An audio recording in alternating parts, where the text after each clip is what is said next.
Hi, I'm Daniel Landstandig with Listener Driven Radio.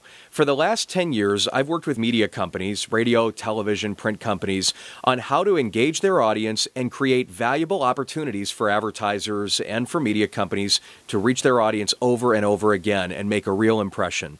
When we started Listener Driven Radio, our whole goal was to help radio stations get listeners to come back over and over and to let listeners really engage with a radio station's brand.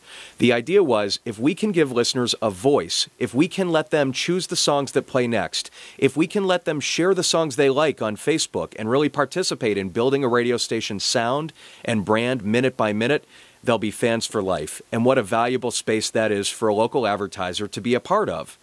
We've seen some really cool things at EdFM in Albuquerque.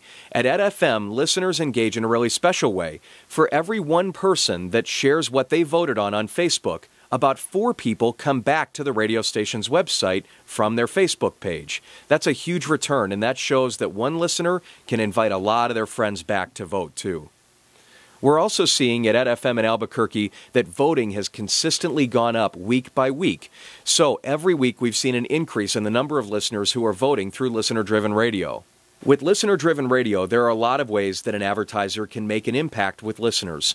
First of all, right on the screen where listeners vote, there's a space where a display ad can be placed for a local advertiser. In addition to that, listeners can sign up for alerts whenever their favorite songs play. As a listener, I could get a text message, an email, or an instant message whenever one of my favorite songs plays. That message can also be tagged with a local sponsor. Every advertiser is looking for ways to make an impression in a noisy world. We know that there are lots of messages that our listeners are exposed to every day. The ones they pay attention to are the ones they care about. And radio stations have a unique way of getting listeners involved with listener-driven radio.